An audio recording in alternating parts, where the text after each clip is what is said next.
Josh, there's so many events coming up soon. What am I to do?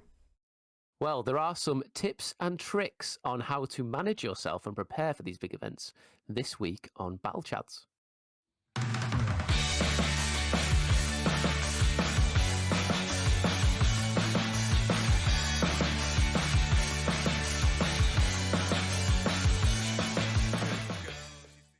Hello, everybody, and welcome to this week's episode of battlechads. I'm Josh, and I'm here with my co-host, Dan. Hi, Dan. Hello.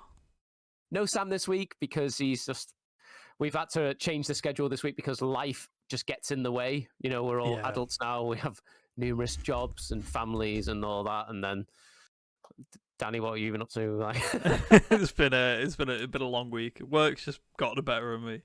It just happens. Yeah, it happens, does. doesn't it? It does. Yeah. But we're back better than ever, like we never left. Yes. Well, some of us are. Yeah, 2 out of 3. I miss Sam.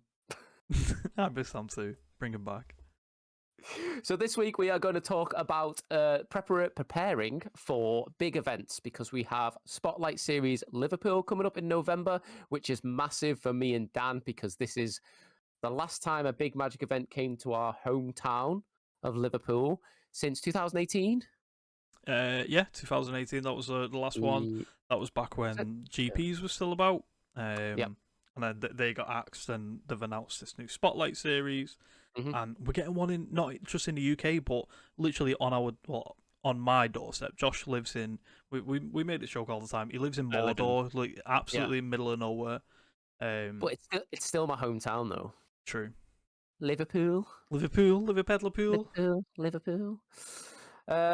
So how this podcast is going to run then, we're going to be talking about tips, tricks, and little I don't know, side notes that we do in preparing for big events, and that's going to be separated into 3 categories. That category is before, during, and after. We're gonna sort of caveat a little bit on that after we've done our little bit of housekeeping. So, Dan, we've said how we are, we've said what we're up to, but shall we talk about our sponsors a little bit? Do you want to do that? Yes, we shall. So, as always, we play Magic the Gathering more than anyone else in the entire world. Okay, so we figured we want to be working with the best of the best in the business. So we've teamed up with UltraPRO. They've provided us with amazing sleeves, amazing play mats, and we've been using these sleeves and play mats, and they are flawless. Absolutely amazing products. I've been using them in all my modern decks. The Apex range of sleeves is so good. They shuffle really well. The artwork is amazing. And Josh, we have deck boxes like you've just said. We gave some away not too long ago. Some sleeves, some deck boxes. Chad Magic do a lot of giveaways on their channel. Speaking of which, me and Sam were on a Chad Magic video not too long ago. We actually played Commander. It was insane. Yeah. I saw that. That's actually quite a good video. You should check that out. Maybe we could link it in this. Yeah, just don't mention any misplays that I made. Just swerve over that. It was funnily enough. It was actually nearly 2 years, or just gone our 2-year anniversary where I first met up with Chad Magic to do the Commander stuff. It was actually through my girlfriend, believe it or not. I don't know if these just saw her and thought, "Oh, let's have a girl on the show," or anything. But I just sort of tagged along and whatever. And yeah, I played my Yarok, my only Commander deck I own, Yarok the Desecrated, and it was fun. I went infinite on them. It was fine. But that was about 2 years ago, and then obviously you 2 have now been on it, and I think Sam... Well, let's not spoil it. Actually, I know spoiled it. We're not going to spoil it. Not going to spoil it. Go watch it. It'll be... it's me editing this week, so it'll be linked in the description. Go check it out. Leave a like, comment, subscribe if you enjoy Commander content.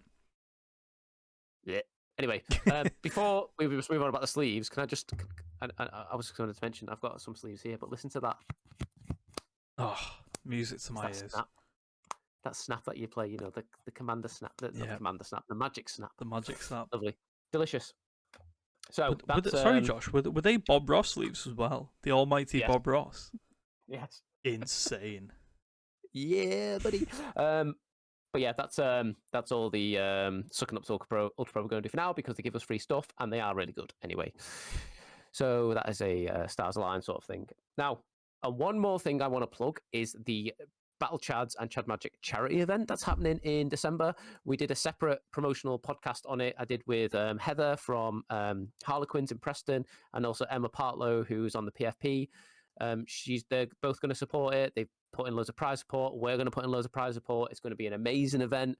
We want everyone to walk away with something.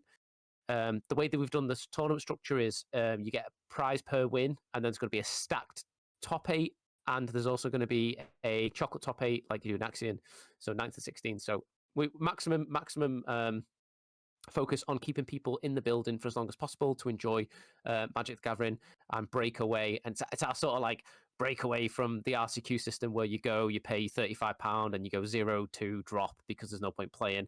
We really want you to be 0-2. I want to keep playing because there's still incentive to be there. And it's all for charity, all for War Child. So please check that out on the Harlequins Preston website. We will put a link to that event in the descriptions. Dan, I'm hoping you're making notes of all these.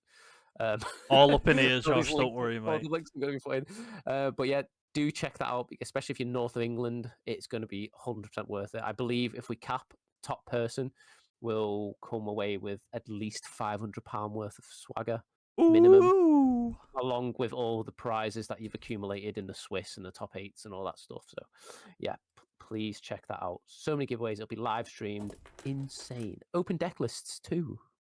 People seem to like that. I don't, but some people seem to like it. I'm quite fond on open deck list. Not gonna lie. Oh, I'm not.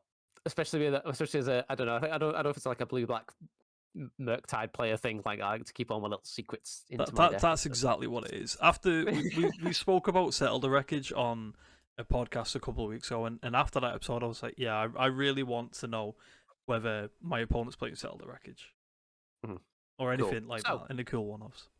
Oh yeah, Settle the Wreckage is like such a poker card. It's so yeah. I used to love that standard. Anyway, so main event, should we say? Tips, tricks, and sort of things you should consider when attending a big tournament. And when I mean a big tournament or big series of tournaments, let's call it an event then, shall we? So like an event such as MagicCon or Spotlight Series or something like that. Before we caveat, we're going to caveat what we're going to talk about. So there's sort of 2 avenues how to look at this. 1, am I going on holiday to play Magic? Or 2, am I going to be a serious competitor? Now, we're going to focus this around serious competition. However, if you are there on holiday, you can pretty much mug everything we're going to say off because it's your holiday. Do as you want, like crack on, have 2 hours sleep, eat nothing, and just drink all weekend. Like crack on. If that's how you want to play Magic the Gathering, as long as you're doing it safely, we endorse safety. Then that's how you want to live your life. Crack on. However, if you want to win, you want to do really well, then these sort of tips, tricks should hopefully see you right. Yeah. We're taking it from like a biological stance mainly because we are dirty biological things that need administration. Don't we, Dan? It's definitely one way to look at it anyway. Even if you're using this video as like how to plan your holiday type thing, and if you just go into these events where it's just a holiday, Bologna for me, RC Bologna was essentially a holiday. Plan A was to go and compete, and then failing that, just eat really really good food and have a load of drinks and speak to people that I like. So that plan B worked out quite well. But then obviously you've still got to pack, you've got to make sure you're taking the right stuff, and that's pretty much what we're going to talk about. How we do it, how you could possibly do it, and yeah, it's going to be a good time. Yeah. So we said we're going to do it before, during, and after. So we'll talk about the before. Now, what do we mean by before? We mean before the event. You decided, ooh, look at this. What's this event? Spotlight Series. Oh, this month is September. That'll be really cool to go to that. What can you start be doing to make your experience of that weekend? Because I think it's a 4-day. Is it a 4 or 3 day weekend? I think there's stuff on the Monday. Yeah, Friday, Saturday, Sunday. Yeah. It's not. I saw something on the Monday as well. Ooh. No, it's not. It's 3 day. Yeah, sorry. I was probably looking at a different event. I don't know. So before now, what I would do beforehand is yes, I'm going. So commitment. So you've committed to the event. I'm going because this commitment to not only yourself will help you plan with other people. Yeah. Now, planning with other people is a big prof for you because, well, it makes things ultimately cheaper. Travel, accommodation, you know, not only meals as well, you know, whether you split food or whatever, it ultimately make it cheaper for you to plan to plan with people and to go with people. Plus, in the name Magic the Gathering, it's about the gathering really, whether you're competitive or not. So if That's you've got those exactly it. people Yeah. with you and you've got that plan and you're committed and you are committed, you know, not life gets in the way, you might have to cancel last minute or whatever. But with you've committed to this event, having that commitment is ultimately the foundation. Would you Yeah. agree, Dan? No, definitely. And I know when Spotlight Leon got announced in January, I was straight onto our group chat with the rest of the Chat Magic lot. And I was like, who's planning on going to this? Because it's my birthday weekend. So I was like, oh, it could be a really sick way to spend my birthday just in a foreign country playing Magic with people that I like. So straight onto the group chat, seeing who's going. No one seemed to really want to go because it's right after Christmas and New Year, which is an expensive time of the year. So that's just been put on the back burner a bit. But you know, preparation of like who you're going to be spending your time with, where you're going to be staying, whether you want to share a bedroom with some people that you're planning on going with. Yeah. All of these different factors go into it. Speaking of accommodation, sorting your accommodation is something you want to do as well, really early on, probably before you actually sort out the events that you're going to attend on the actual event. It's sort of massively important because accommodation can be a fickle one because you want it to be close to the venue enough so you could either walk or get a cheap Uber in the morning. Because some of these events I'm looking at, as Spotlight Series Liverpool as a case study, some of the events start at 10 in the morning, which is like blasphemy for some Magic players. I think that's halfway through the day, but you know, whatever. So having accommodation close is important, but also because of events, people who run accommodation know there's going to be events on weekends. Prices tend to go up closer to the time. Yeah. So if you have that fourth view of I've committed to this, let's look at accommodation, get accommodation booked with your friends because it'll be cheaper. But you'll also have better choice of accommodation because you've planned that earlier, but also you have the cheaper rates as well. Yeah, exactly. Always earlier the better when it comes to your accommodation, sometimes arguably your flights. I know some people would have booked the flights literally 2 days before they go, and it's worked out really, really well for them. But for me and for Josh, earlier the better.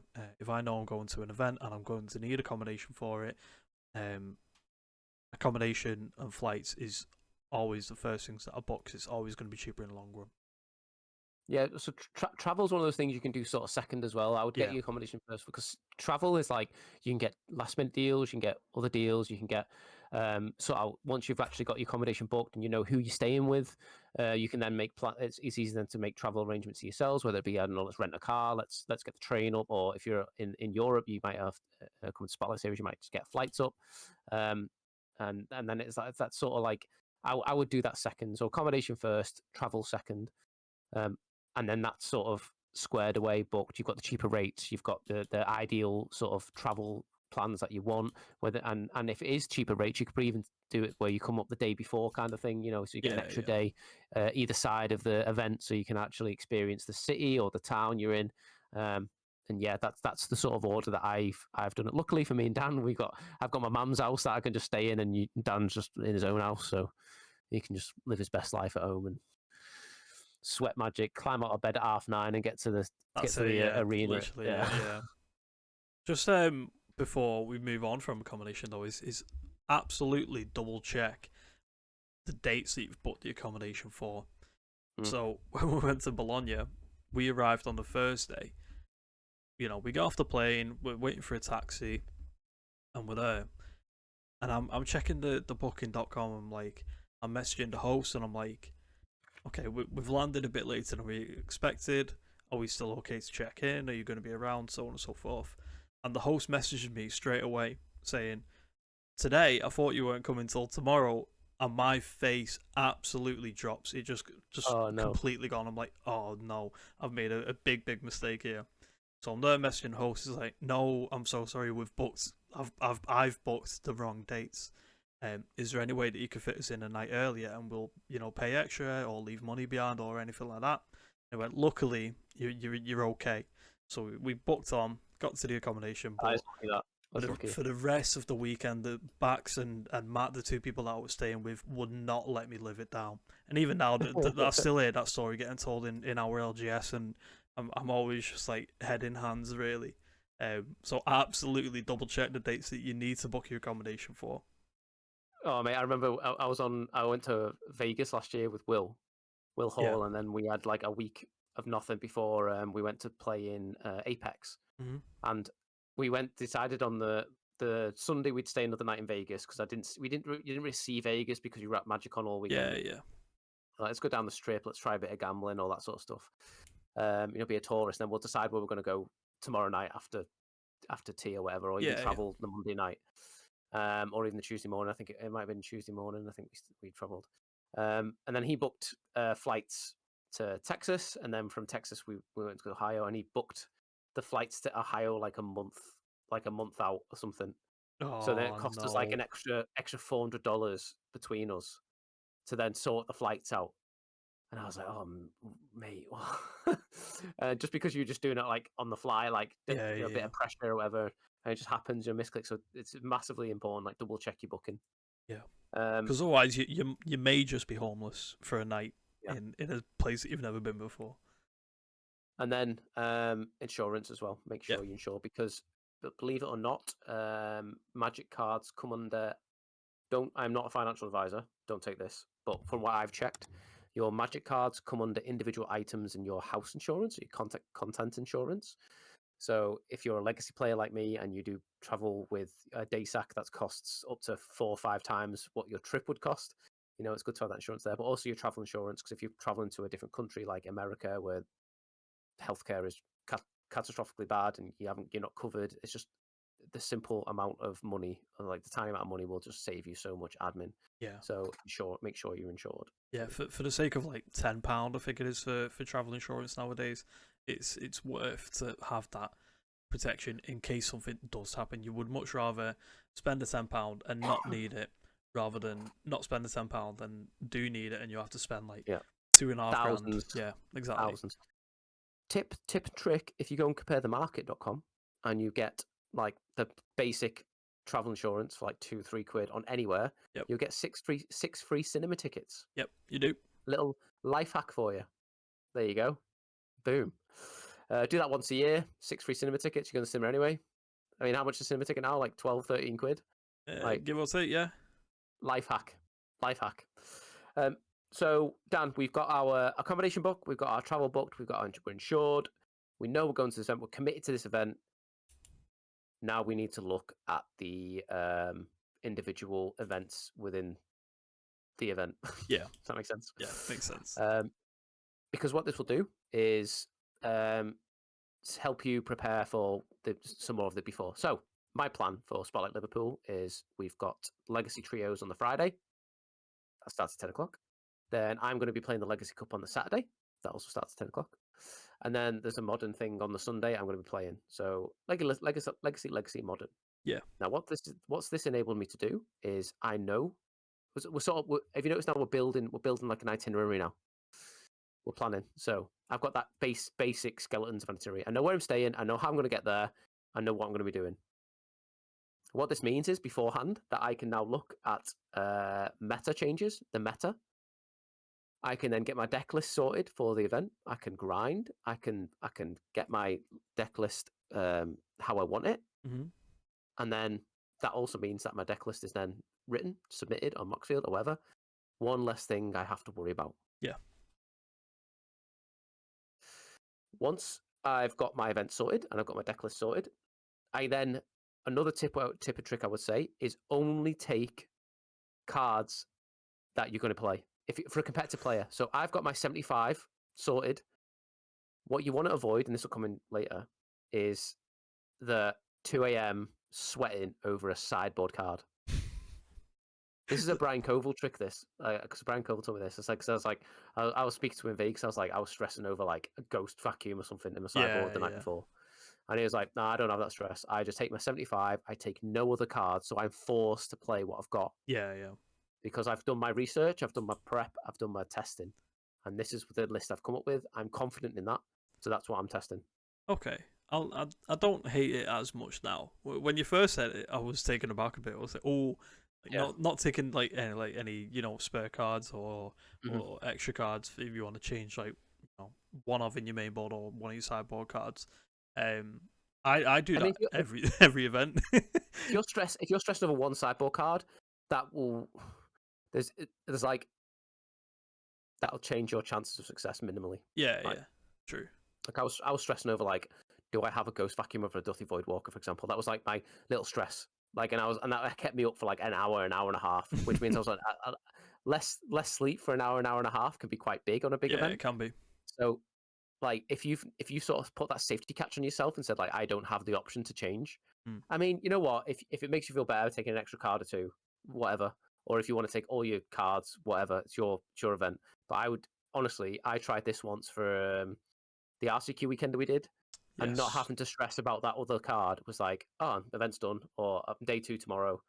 Get me head down, no Yeah, stress. yeah, Deck yeah. list already done. I've already printed 2 deck lists out. Don't even care. Like, not even thinking about it. It's just I'm just sending it, and That's fair. Like I said, I don't hate it as much now. I know, like yeah. for Lille last year, I literally took it was like my Pioneer deck for the main event, a modern deck for any side events, and a standard deck for any side events as well.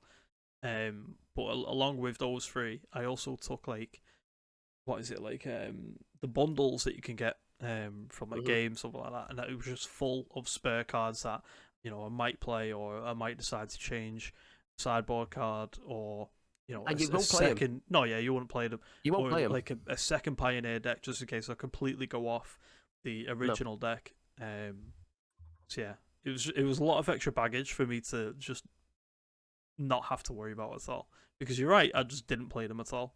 Didn't make any you will not. changes from You, 75. you you will not gain any advantage, or very rarely gain an advantage by switching a deck last minute because it's a better deck. Yeah. When you put weeks of practice into the deck Yeah, you've yeah, brought, like whether it's T2, tier 2.5, you will do. Most times I will say, and I'll die on this hill, that you will do better with that deck that you're practiced with and you've sideboarded with properly and you understand, than completely changing yeah, yeah. a minute because I don't know. Oh, Boris Energy's doing well, but I'm a frog gamer. Like, I know for a fact if I did that, it'd be bad news for me. Yeah. Bad news for No, me. that's fair. Shout out Brian Um, Colville. yeah, shout out Brian Coville. I actually got a shout on his podcast because I gave him a Gucci little coin on Oh, like I took these special coins and I gave one to Brian Coville because he's like, that's my favorite podcast. His yeah, yeah. podcast, Eternal Glory. Mm-hmm. Check it out if you like a legacy. Amazing podcast. I gave one to a US Army guy that I got friends with. He was like super like gung ho, like proper, like American. Like, and I was like, this guy's energy is class. I just want to be around him all the time. And then I gave one to the guy I was staying with who owns Apex. What's his name? Oh my god, Oh, you've said his something. name so many times as well. I'm having an absolute brain fart. It'll come. I'll think of something else and it'll come up. I gave it to him because we stayed at his house. It was Yeah. incredible. So yeah, back onto the actual main subject. So we can tell this is like ADHD taking over. Oh, Now. yeah, absolutely. So you've decided your deck list. You've got you've sweated your deck. You've prepared it. You've played leagues.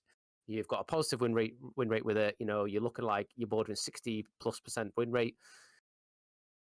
You've got your cards sorted. That means you can then have a sideboard map planned out beforehand. Yeah. Now, Jack Goldsworthy, who is the team captain of Team Chad Magic, he is massively supportive of a sideboard plan, not as a guideline, not as a strict rule, because you might change. An example is like I bring in the Hill spell bombs against Boris Energy, but then Yeah, I've yeah. noticed they've boarded out their flages, so then that sort of stuff.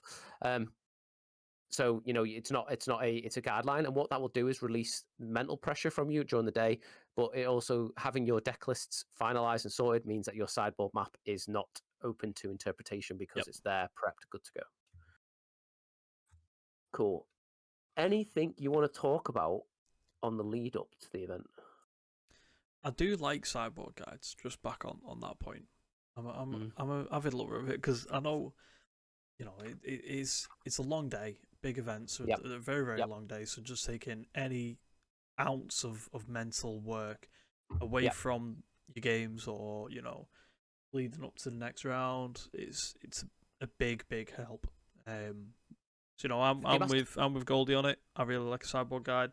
And I'm Yep. not the greatest at Magic the Gathering, so if I can have a piece of paper that tells me how to play the game properly, then it's fine by me. I mean, the amount of times I've played like little one-offs, and then I draw the one-off that is completely dead in the matchup, and Yeah. I've just basically like time walked myself because I've just drew in a dead card, and I just forgot about it because it's a one-off. And if it's in my sideboard map, I'm like, oh yeah, that card, yeah, I'll take that out. Yeah, even things like that could be a good just help you in the long run. Yeah, exactly. Cool. So we are planned, we are ready, we are on our way, and we land. Time for the event. So this is now during the event. So your deck list sorted, it's submitted, or whatever.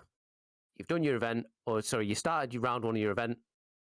It's going well because you've got good prep in it. You've got no stress. Everything's good. Life is good. But you are a biological thing that needs to eat and needs to drink. Otherwise, you will not make it to round 2. You will not function properly. Nope. So I said this. So this is actually we're in battlechads. We're going to start recapping some of the subjects we did with Luis. Luis is no longer with us, so we're going to sort of recap some of the things that I did with him, and this is sort of one of those things. And I didn't know if you know this, Dan, but I read somewhere that if you're reading, when you exist, you just like wake up and you sit on a couch all day and do nothing, and then you go to sleep. Yeah. Even though you sat on a couch all day, you burn calories just existing, right? It's called your metabolic rate. You burn calories by your body functioning, digestion, thinking, moving, breathing, all that stuff burns calories, right? So when you're reading. So when you're concentrating, I heard that you burn 15% more rested calories than you do while just switched off. Oh, wow. I read that somewhere. I don't know where I read it, but I read it somewhere. It's why if you've had a long day in work, like you work in an office job and you feel absolutely drained, but you've done nothing. You've done like 3,000 steps max, but you're absolutely like knackered because, well, you've been thinking all day. Yeah. It's sort of that principle, right?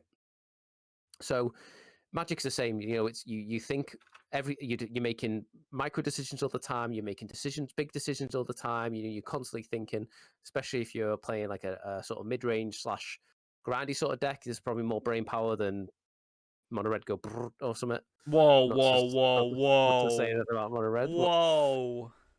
Or Belcher players. Or Tron players on count 7. I'm not joking, by the way. Come on, Sam's not even here to defend himself on the Belcher bit. I know, yeah. That was a low one. So having snacks is really important. I saw a good trick that someone had where they had like their own trail mix in sort of mixed in a plastic bag. So they had like nuts, a bit of chocolate, a bit of granola bars mashed in there, and all they had to do was just put the hand in the day sack of the bag, have a bit, and that's boom. That's like 150 calories in your mouth. Yeah. Let's go.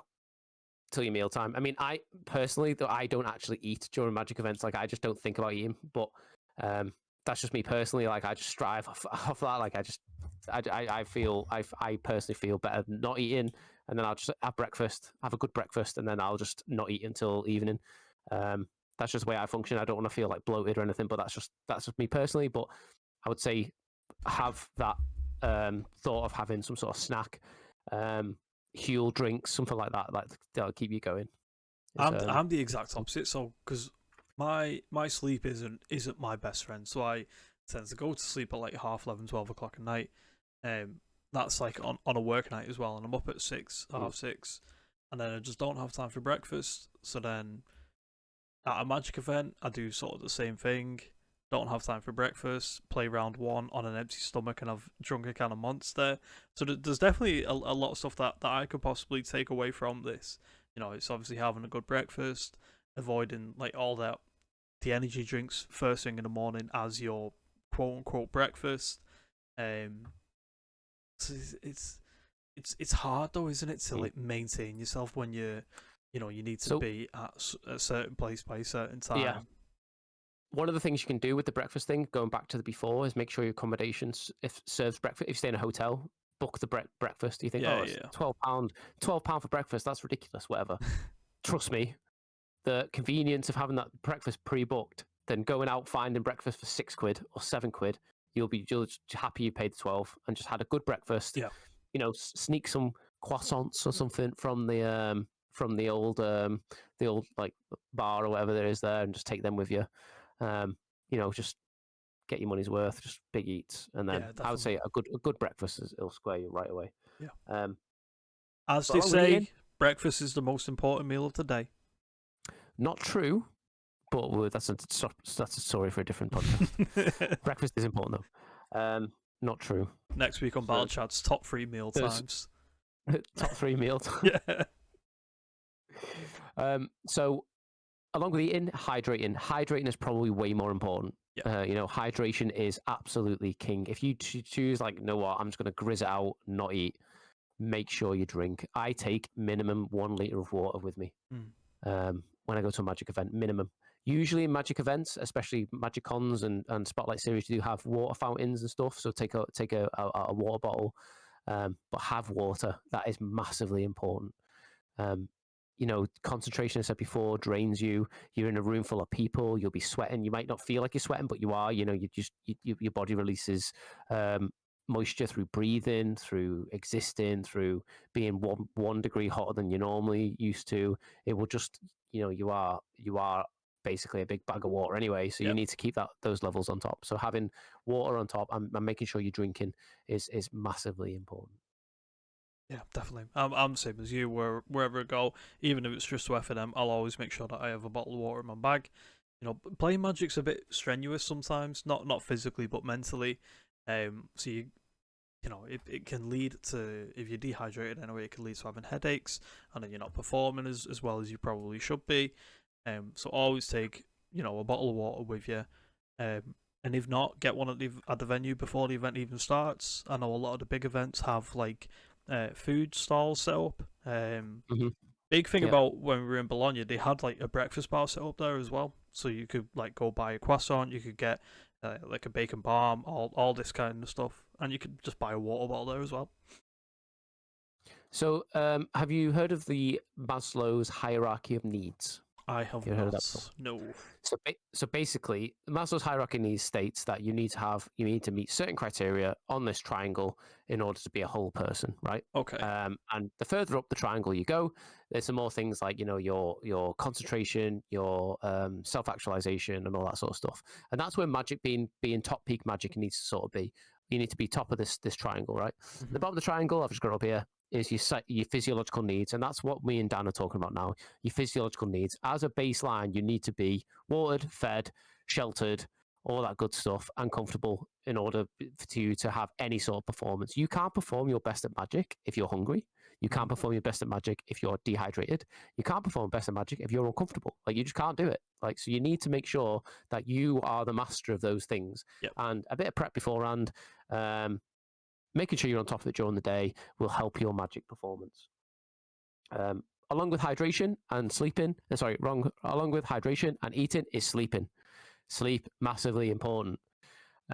You can go a long time without sleep, days, physically go a long time, but the moment you go into sort of like micro decisions or, sort of like concentration stuff, massively set you back. Yeah. So sleep, having a good night's sleep beforehand is massive. Before a tournament is massively important. Hence why I said before, don't be stressing over your deck lists or your one-offs at 2 a.m. when you've got an event at 10 the next day and giving yourself only 6 hours sleep. Yeah. You know what I mean? You want to be having a good 7 to 9 hours easily. So yeah, having good sleep is massively important. Yeah. Take the eye masks, and I know a lot of people like myself. If you're staying in a new place, you may find it quite hard to get to sleep because you're in new surroundings. You're in a hotel room that's a bit sketchy and it's in the wrong neighborhood in a way. So take like an eye mask, earplugs, just drown yourself out, get some sleep. Yeah, And try not to bunk with someone who's riddled with ADHD and stays up till 4 a.m, selling and buying cards and flicking through the deck. Lucas. I was gonna say you could be describing either you or Lucas there, to be honest. Oh mate, I'm so disciplined when it comes to the advice that I'm given. Honestly, fair, I swear. Fair. The cheeky little smile smile over then. there? Yeah, the cheeky smile then gave it away. Yeah. I'm just saying, this is pigs flying over there. Anyway, so actually, I'm going to use this hierarchy of needs to move on to our next subject. So we've sorted our physiological needs. We are sleeping. We are clothed. We are comfortable. We are eating. We are alive. Next, we need to feel safe. Now, a lot of times people have can potentially have anxiety traveling to a different city, or maybe not feel as safe. Especially if you're like a sort of like I'm a nervous sort of person, or not really like I'll go in wherever, which is nothing wrong with that. It's just it's just whatever your personality. You're not really into confrontation and stuff. Is the ways you can do to feel safe and be safe while either abroad or in a new city. One of those things that comes down to being safe financially. Now, having your money protected if you're taking cash over there, try not to have too much cash on you. Using things like apps like Monzo or things like that. You get good rates on Monzo. That's what I use for traveling. Having actual physical online money where you can then spend it as per without using any sort of transactional sort of negativities will sort of help you keep you safe. And also looking after your decks as well. Like I said before, like when I went to Vegas last year, my day sack must have cost around. I had 3 legacy decks in there, 2 modern decks, and some other stuff in my winnings as well. So I had about 10 dual lands on me, maybe 12, and my passport and my wallet and some cash, all in my day sack. So I was like, if this day sack goes, I am like that's You're like knackered, a life changing inconvenience.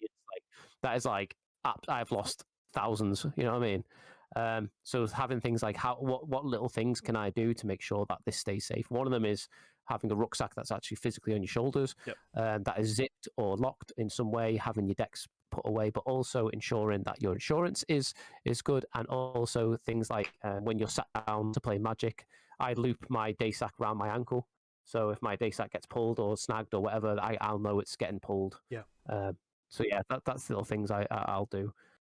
And only take the deck I'm playing with that day as well. So I won't travel around the whole convention with 3 legacy decks. I'll keep 2 legacy decks in my whole luggage or my luggage back in the hotel or accommodation, ensure it's locked. And I'll just take out with me what I'm actually going to be playing. That sort of adds on to sort of like the physiological needs as well. You don't really want to be, carrying your playmat, dice, your life pad and pen, plus 5 decks, because not so much the cards, but the weight from the deck boxes themselves, and maybe your trade binders will just add up, and it's just more and more strain on your shoulders that you'd be carrying around. Means you need more water, so on and so forth. So just take what you need for the day. Don't overdo it. And if you planned correctly and your hotel's only around the corner and you want to play a game of Commander, guess what? You just go back to the hotel, pick it up, and come back. Exactly. Yeah. So safety. Make sure you're safe. Please make sure you're safe. So following off these hierarchy needs, because we're just going to do it anyway, because this is a really impromptu, like really good way to follow. So we say our physiological needs are done. Yep. We are safe. Yep. Our personal security is good. Is safe. We're financially secure. We have the resources because we've got our insurance sorted. We can access medical care, all that sort of stuff. Our property is safe. That's squared. Mm-hmm. Now, love and belonging is what it says next on this hierarchy of needs, and how that translates to the way we want to approach this is socializing. Socializing, even if you're a sweaty competitive person, it's called Magic the Gathering. Yeah. You need to have time to socialize. So you want to be balancing your sleep, you want to be balancing performance, but you also want to be going out for a meal with your friends, have a beer or two, socialize, have a laugh. Like this comes down to not depression, but what do you call it? We like de-stress. Decompression. Decompression. Yes. That's it. So decompression. That's massively important because it gets you thinking about something else. It makes you stop thinking about Magic for a bit, and it gives you that reset. Yeah. is arguably the best thing to do as well. Like when you go to like an RC or people that you might not see all the time. So George, for us, he lives all the way down south. Josh as well. You live in the middle of nowhere, so we can all sort of like get together, have a few drinks, and just sort of catch up. I know Josh, me and you speak to each other pretty much every day now on the Yeah, group pretty chat. much. Yeah. But like George, for example, comes up. Fed up here, being honest. Yeah, Wait, same. what? Wait, Same. what? So like George comes up, spend as much time with your friends that you might not see. Especially if it's like an online friend as well, get to know a bit more in person. Yeah, yeah. Just have some fun. Plus, you get to know people. Like shout out Freddie Barber.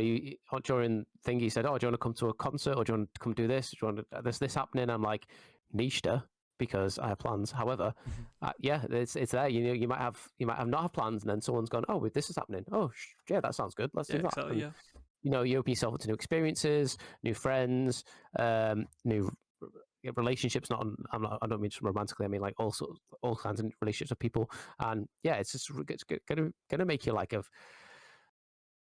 So I guess the zen of it is more of a rounded person, but you'll get to experience things that you'll never would have.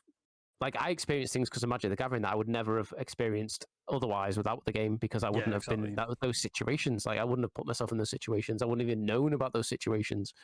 So it's really like it's really cool in that way.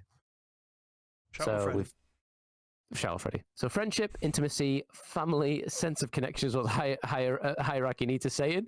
So this is one of the building blocks to be a whole person. It's a top performer kind of thing. If we've got time later, there's another thing that to talk about in the military.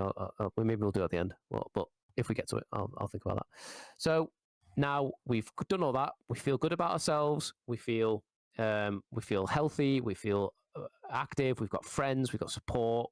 We feel safe, and that really affects our self-esteem. Yeah.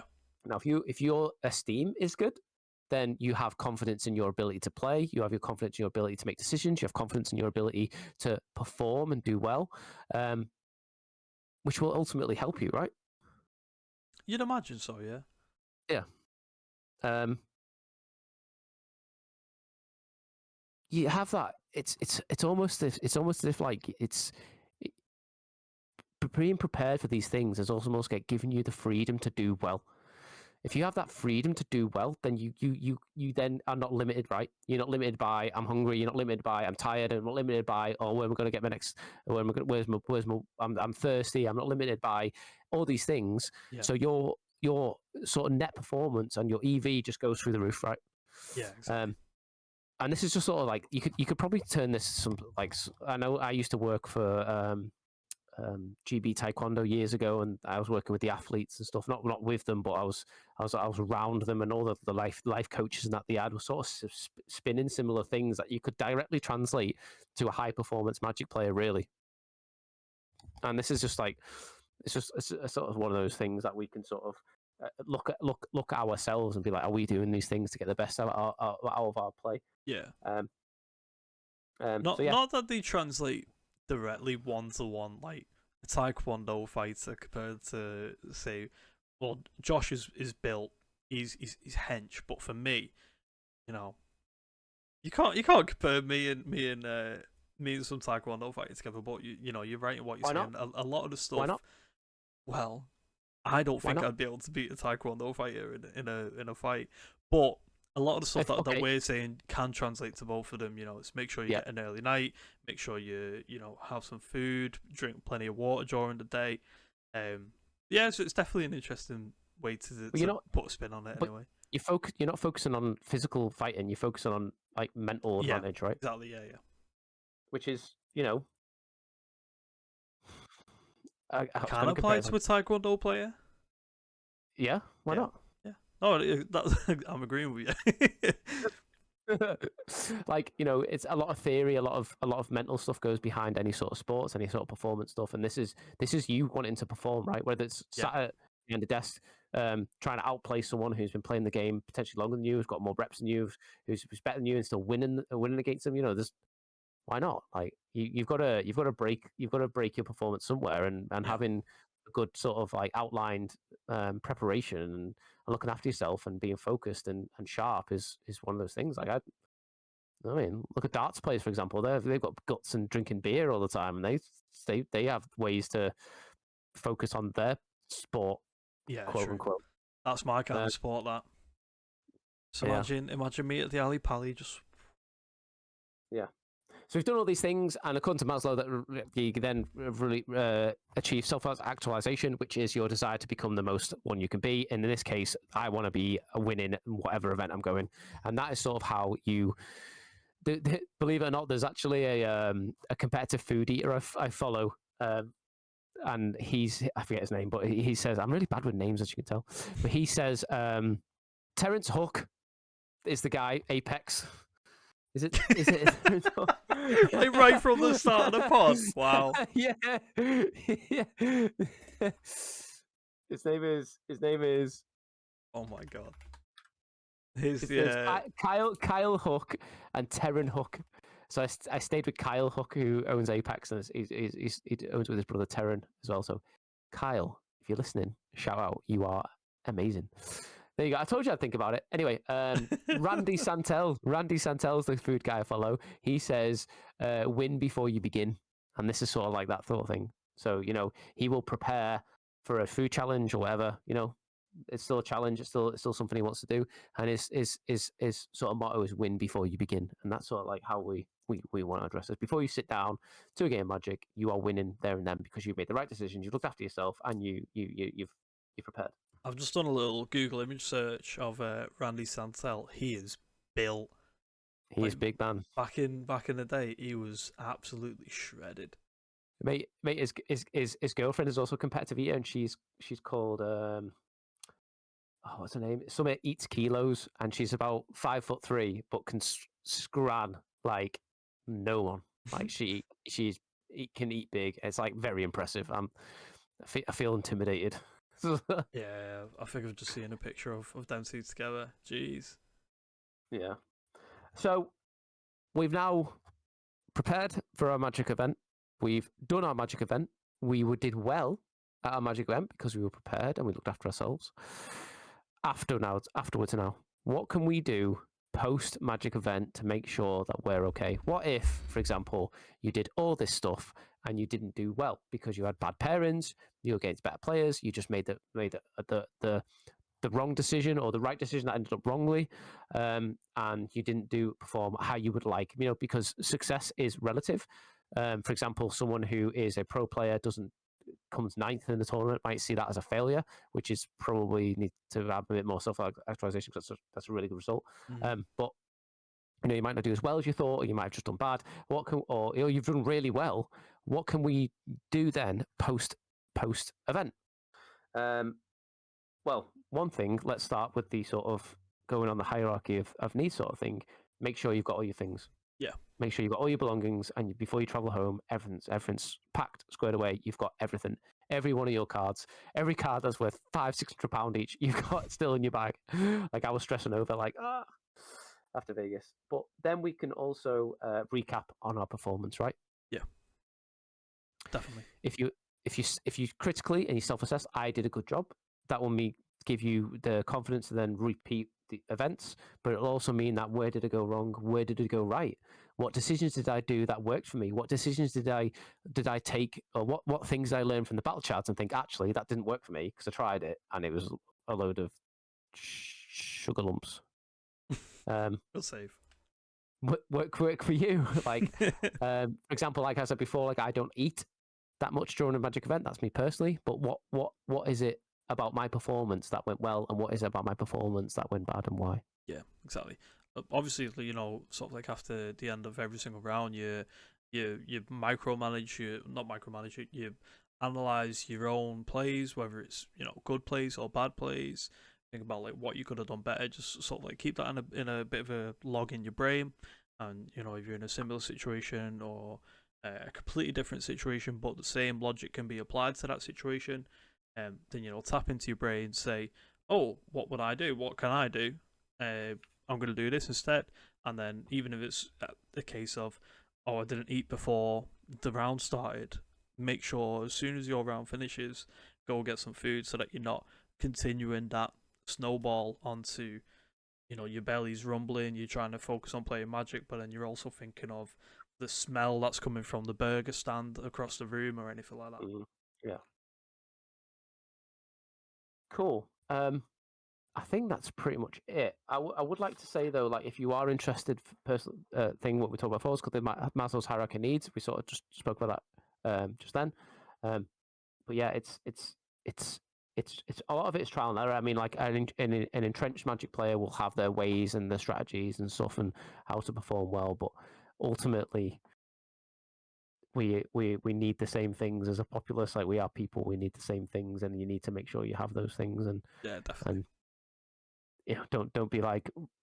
I mean, yeah, the exceptions like Rory. Shout out to Rory, who'll turn up to an event half cut because he's absolutely been on the. He's just literally finished a night out and then started a Magic event and do really well. But that's. I'd suggest that's an exception to the rule. But yeah, if that works for him, it could work for us. Yeah. It definitely doesn't work for me though. I've been there, I've done that. Definitely does not work for me at all. No, me neither. Especially now I'm 35, mate. Oh my god. Like I'm just hanging out now. I need my the thought I'm at that age now, mate, where like I'll put when me and her will sit down after putting Leo to bed and be like, should we watch a film? And I'm like, oh, it's 9 o'clock. Watch a film, 9 o'clock. It's 9 o'clock and I've got my slippers on. What do you mean, watch a film? It's 9 o'clock. I've got school tomorrow. Like you're at like the 3-day hangover age now, aren't you?